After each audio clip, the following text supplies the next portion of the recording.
Going all around the HBCU landscape. Eric Phoenix has been on fire for a month. Jackson State had me scared in the first half, and Mickey Joseph could care less about a fine. Oh, yeah, it's locked on HBCU. Play my music.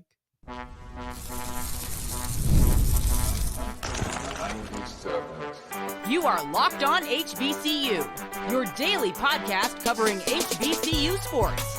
Part of the Locked On Podcast Network, your team every day. What's going on, family? Welcome back for another episode of the Locked On HBCU podcast, your number one daily one-stop shop for everything HBCU athletics, Monday through Friday, part of the Locked On Podcast Network, your team every day. And now, of course, I'm Darian Gray, a.k.a. the Mouth of the South, Texas Southern alum and former TSU Herald Sports editor and current contributing writer at USA Today's Saints Wire. Thank you for going on this journey with me, making Locked On HBCU your first listen of the day every day. And remember, just because the mic cuts off does not mean that the journey is over. Just means it's time to follow me on Twitter at South Exclusives. Starts with an S and ends with an S. Today's episode is brought to you by GameTime. Download the GameTime app, create an account, and use the code LOCKEDONCollege to get $20 off your first purchase. Now, we're going all around the HBCU landscape, meaning we're hitting every single FCS school from the MEAC to the independents. And we're going to kick it off with the MEAC and South Carolina State. Let me go over Eric Phoenix's last month of football, please. If you take out the Fort Valley State game, because I don't feel like he was really asked to do too much, it was a D2 game. I just feel like it's a little bit different. If you go over his last month of action against FCS competition, he's had 3 games. He went 367 passing yards and 3 touchdowns against A&T, 412 passing yards and 3 touchdowns against Tennessee Tech. And then now, this past week, 341 yards and 4 passing touchdowns against Delaware State. And he added his first rushing touchdown of the season to make his total rise to 5. I just need him to taper the interceptions. That's it. Right? If you're looking at the positive production, Eric Phoenix is giving you that in spades. It's kind of like he's living up to his name. He feels like Gene Gray going up in a ball of fire for the last month. He's just been absolutely phenomenal, right? That should be the biggest storyline in the MEAC over the last month is how good that Eric Phoenix has played because he's been on an absolute different level. Just taper down those turnovers. That's all I could ask. As far as South Carolina State, they got nasty on the field this week. They dropped 69 points on Delaware State, and then they also swept the MEAC Weekly Awards. Let's pivot over to their opponent, Delaware State. Delaware State, I spoke about how gritty they were, right? And how they had that reputation for playing in these close ones. Not only did they not play in a close one against South Carolina State, it was embarrassing, and it was the first game of MEAC play for them. All the things that you do out of conference are gone. Everything that you do out of conference is out of the window once we get into the important games, the games that actually mean something. Because guess what? You could beat 7 top 25 teams out of conference. If you lose all of your conference games, it means nothing. And I think that allowing 69 points to be put on your head top in the first game, yeah, I don't care that you played tight against Campbell or tight against Richmond or tight against Hawaii for a while. I don't. You have to prove something completely different now that we're in MEAC play. That's just my personal opinion on it.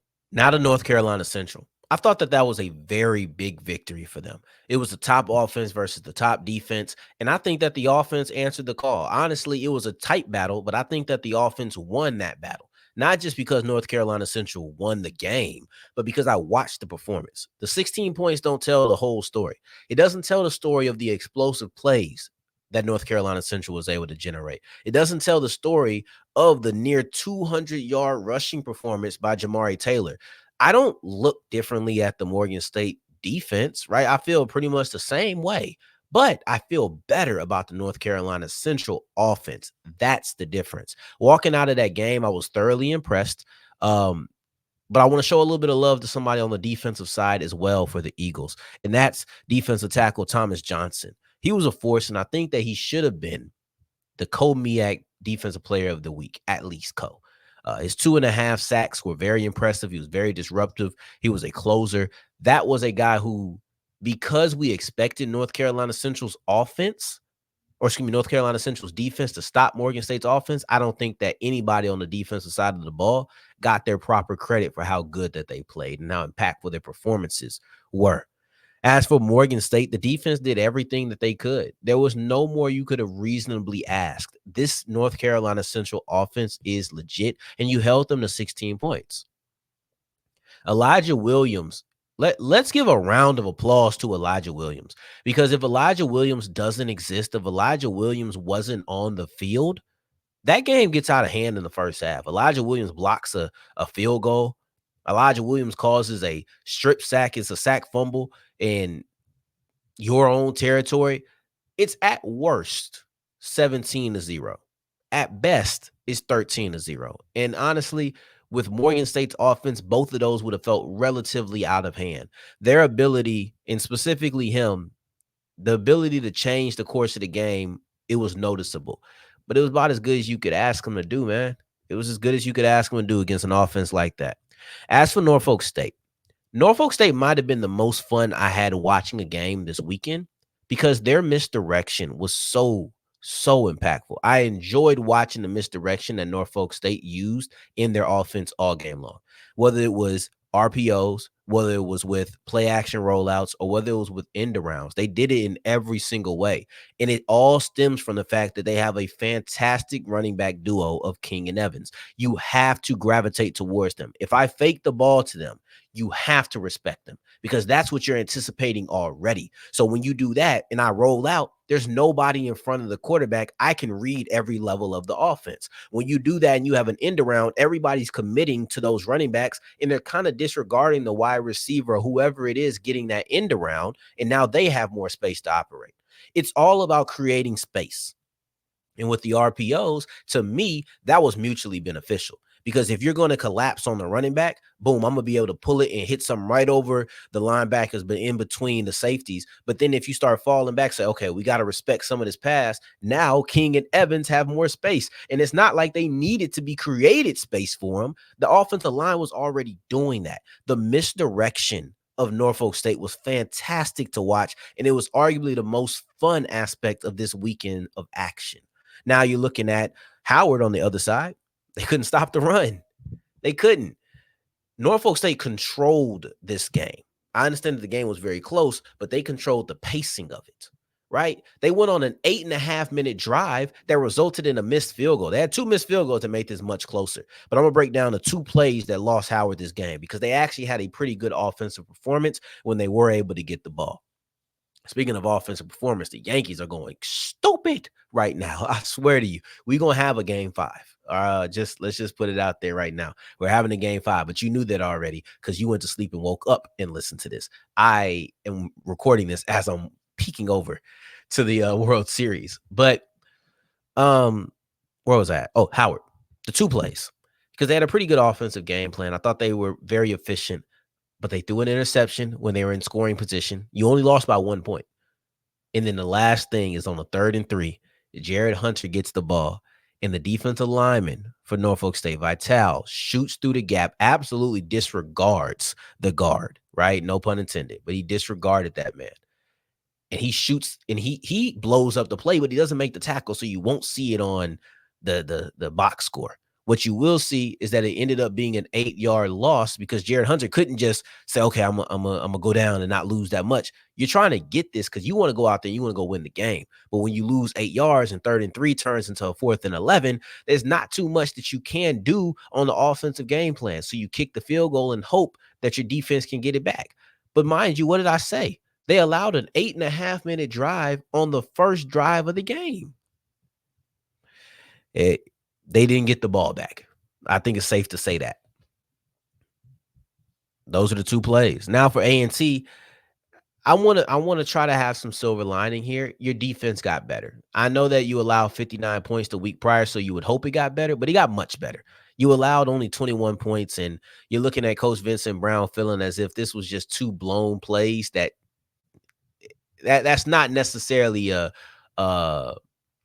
indicative of who they are. It was just, hey, we blew this play. twice. We blew 2 plays, and that's how they were able to get 14 of their points. So you feel pretty good. You got a thumbs up there. That's the silver lining, and we'll keep it at that. For Howard, hold on now. Hold on now. Howard had 2 back-to-back victories in the CAA. See, here's the thing. Before they played A&T, they played 2 top 25 teams that were both in the conference, but they were top 25 nationally. This week, they play Villanova, who is 12th nationally. So you're back in upping that competition. But one thing I'll be watching intently is, well, how does the offense perform? You've had 3 straight games of 40-point performances. Can you continue that streak? Can you continue to be a high-powered offense? And just to be clear, they did that against a top 25 team. That's where the streak started. I think it was like a 41-44 game or something of the sort, but it was very close, and it was a shootout. Now, as we push forward, we're gonna go into the SWAC West, and we're gonna have one more independent in Tennessee State in addition to that, right? But we're gonna go into the SWAC West because Mickey Joseph said, I gotta get this off my chest. I don't care if I gotta empty out these pockets. Let's break that down as we continue with Locked On HBCU. As we continue rolling, today's episode is brought to you by GameTime. And GameTime is the only place that I would tell you to go for the ticketing needs, right? Maybe you want to get a late season or a late last minute World Series ticket for Game 5. That's up to you. You go ahead and say, yeah, I'll pick it up. Go have the best price. You have zone deals. And maybe you don't want to do that. Maybe you're not in the area. You can still do comedy shows. You can still do theater plays. You can still do concerts. You can still do the NBA. That's in a lot of different cities, right? You don't just have to be in New York or LA for that.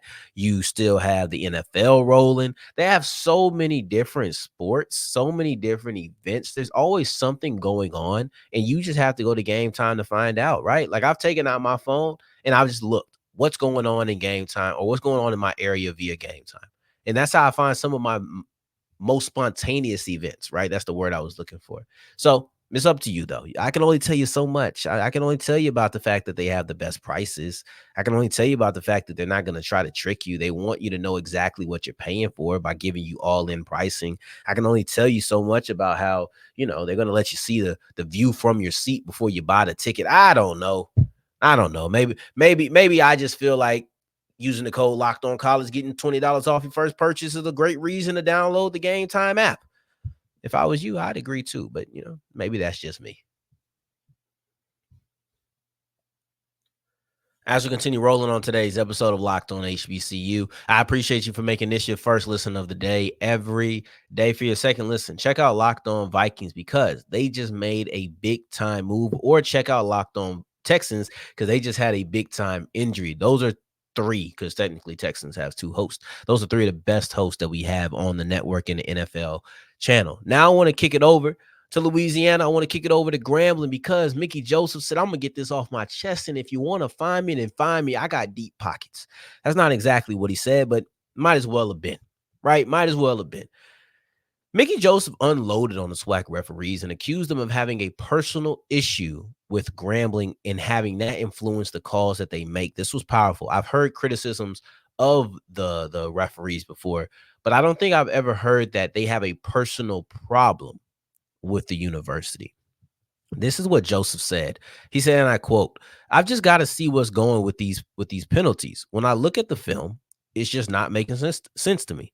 It feels like somebody's been making decisions with their feelings. As a grown man, I don't know how to get past that with other grown men. Why are they making decisions with their feelings? It put us in a bad situation, but I've got to be a better head coach. He then says, I think it's some BS calls.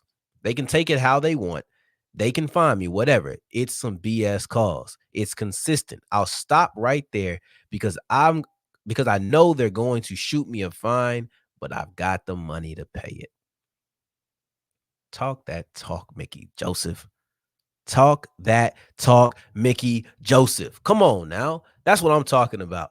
You still lost to Texas Southern. Your season's still over, but as a grown man, and I'm speaking to some grown men right now too, I know some of you are, when you pull that card out, you for real, right? Like that's not a card that you really questioning a man's integrity when you pull that card. So for him to do that, it falls straight in line. He's talking about business decisions with their feelings. Anyway, to the team they lost to, Texas Southern. This is interesting because they're keeping their season alive. This was almost like a battle to keep your year alive. One thing for TSU that's different is they have a SWAC East loss, and that's only going to come into play if we get into tiebreakers. But their SWAC West losses to Southern, maybe they'll be able to knock off Alcorn. We'll see. This week they play FAMU. I don't expect too much from that. We'll probably get into the ramifications of that loss. If they win that game, I'm opening up Monday's episode with TSU knocked off FAMU. I'm just letting you know, because our game of the week, we're going to have that episode tomorrow. We're going to have that episode tomorrow. So be expecting that. But I'm excited. I'm excited. Yeah. So tomorrow is going to be our game of the week because it's South Carolina State versus North Carolina Central. That game is on Thursday. So our game of the week episode has to be on Thursday. Makes the most sense. So we'll do our extra games on Friday. Just that simple. To PV. They say ain't no homecoming like a PV homecoming. I was talking to somebody who didn't even go to PV and they know about it, right? So now, granted, they from Houston, so maybe that's part of where it comes from. But everybody know PV homecomings are crazy. And even as a TSU alum, I ain't gonna sit here and act like they aren't. But I'll tell you who had a real crazy homecoming. And that's James Burns, right? They say ain't no homecoming like a PV homecoming, and James Burns can testify to this because there ain't no performance like a PV homecoming when you're looking at his stat line. James Burns touched the ball 4 times on Saturday against Texas A&M Commerce, and he had 3 touchdowns. Let's go through some of those touchdowns. He had an 80-yard touchdown catch. He had a 59-yard touchdown catch, and he had a 76-yard touchdown run on his first and only carry of the season. 75% of the times that he touched the football, it was over 50 yards and a touchdown. That was a fantastic day, and it's a homecoming that he will never forget. To UAPB, is there a tandem more dynamic than Mekhi Hagans and Giovanni Gibson? I can't find them. I was watching a cut up of some of their clips against Mississippi Valley State, and when you're watching the game, you're just like, man, you know that Hagans can sling it. You know that Hagans is dynamic with the ball in his hands on the ground. But then you look at Gibson, and he's still the leading receiver in the country. No receiver in FCS football has more yards than Giovanni Gibson. But he's not even top 15 in receptions. So that shows you how explosive he is. And he's leading by more than 10 yards per game. The next guy, I think, has like 35 more catches than him. He's an explosive player with the ball in his hands. He's an explosive player when he's just stretching the field, whether vertically or horizontally. You have to realize that Giovanni Gibson is always a threat. Now, to Southern, Southern in their quarterback situation makes me just want to scratch my temple, right? Just rub my temples because I want Zay Tees it in. But it's about who do you think is the best quarterback in 2024? I don't think my answer changes. I'm not a big fan of Noah Biden. But one thing I will say is that Zay Tees it, if he's not ready right now, Southern is too close to winning the SWAC West for you to prioritize the future, which is something that I suggested early in the season because I didn't think Southern was going to be worth it nothing. That's what I thought. I thought Southern was going to be a bad team. I was like, look, put Zay Tees it in and just go ahead and get your young guy some reps. If he takes his lumps, he takes his lumps. So be it. But that's not what happened. And now they're leading the SWAC West charge. You have to go with who you think is going to give you the best chance. To me, that's still Zay Tees it. He elevates your future for 2024 and for 2025 and beyond. That's just me. As for Alcorn, watching Southern lose was a big deal for them. That was a very big deal, a very big victory for them, even though they had a bye week. That was pretty much it. This week, they get to go against Alabama State in the Port City Classic, and they get to play spoiler of their own. You get to play spoiler and say, all right, we're going to crush your dreams. Because if Alabama State loses a game, it's over for them. So that's the way that I view it. But you know what? No, we still got Tennessee State to roll through. So they also had a bye week. I previewed their 4-game stretch last week. Now they're going to go into it. Now they're entering the crucial part of their season as far as perception, as far as status as a contender, and as far as Eddie George's career, man, they have not finished well. He's been Mr. October, 14-2 in the month of October. If he can extend some of that October magic into November magic, then maybe we're looking at a team that could be an FCS playoff team. That's what I'm looking towards. Now, let's move into the SWAC East. Jackson State, first and foremost. They played in a trap game as well, and it looked like they were about to take the cheese in the first half, but they ended up getting right at the end of the day.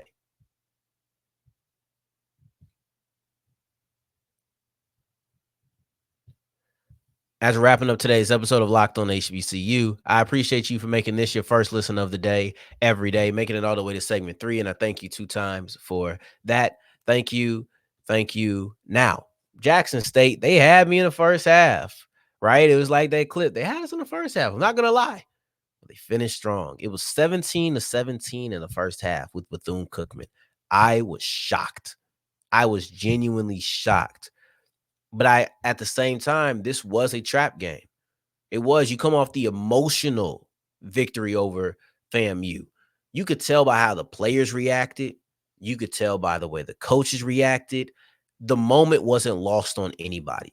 I think part of the moment is the stakes of the game. It's always been the stakes of the game since those two have matched up in the SWAC. But at the same time, I think that it was just the emotion of we knocked off the defending champions. That means something.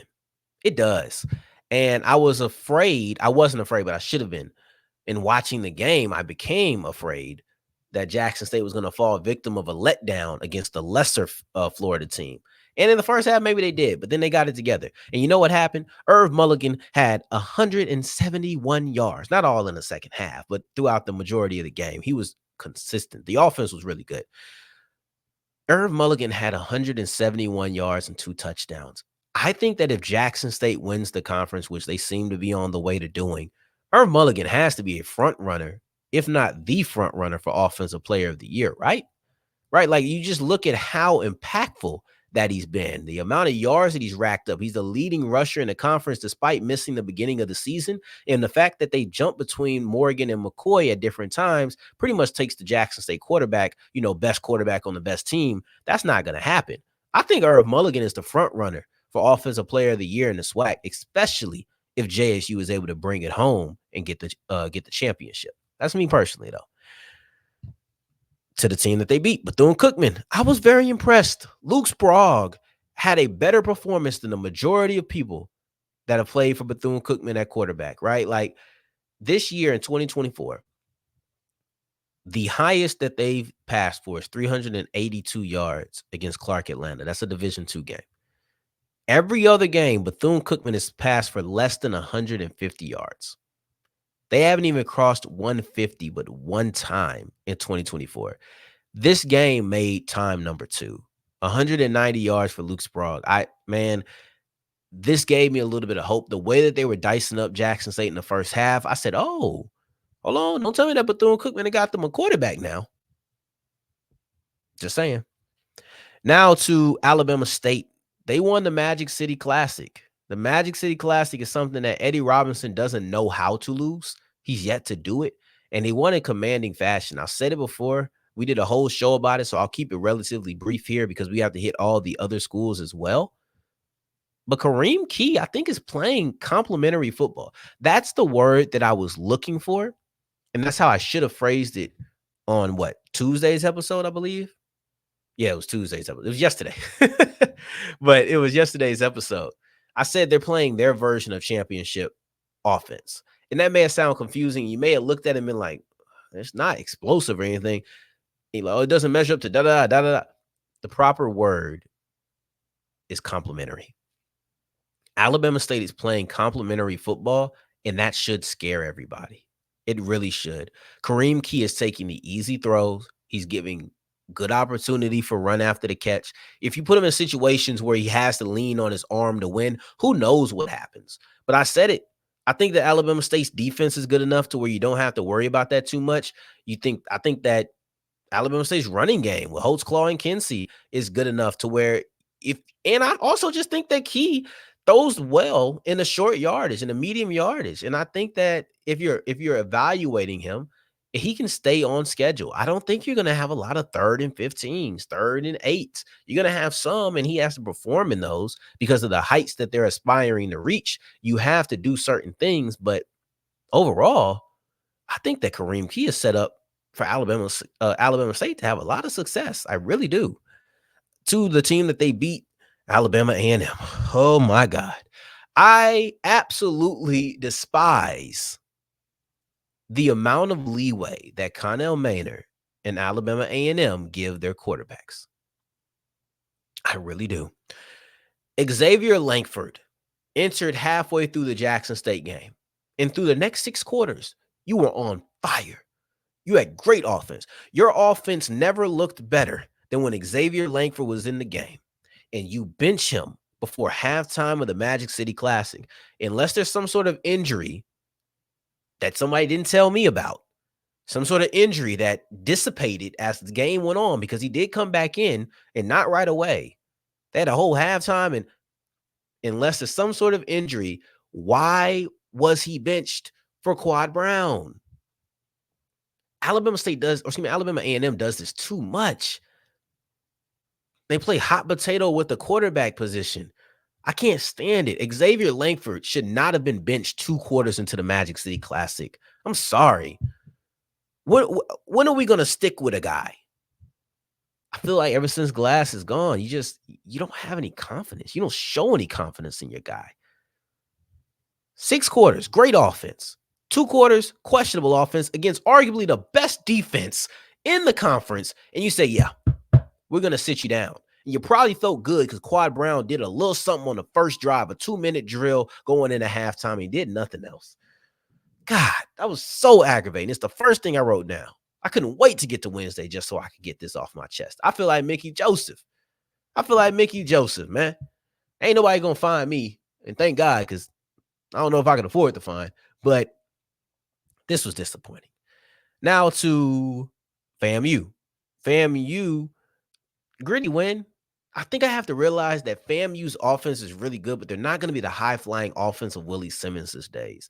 That's really disrupting me because I think that Daniel Richardson is a really good quarterback. That's the thing that's getting me. Daniel Richardson is a really good quarterback. Jamari Gassett is a really good receiver. So I feel like you should have an explosive offense, but that's just not necessarily how I consider them. Granted, they played some really good defenses, but I think that they're a really good offense. Not a great offense, but a really good offense. And I have to adjust how I look at them.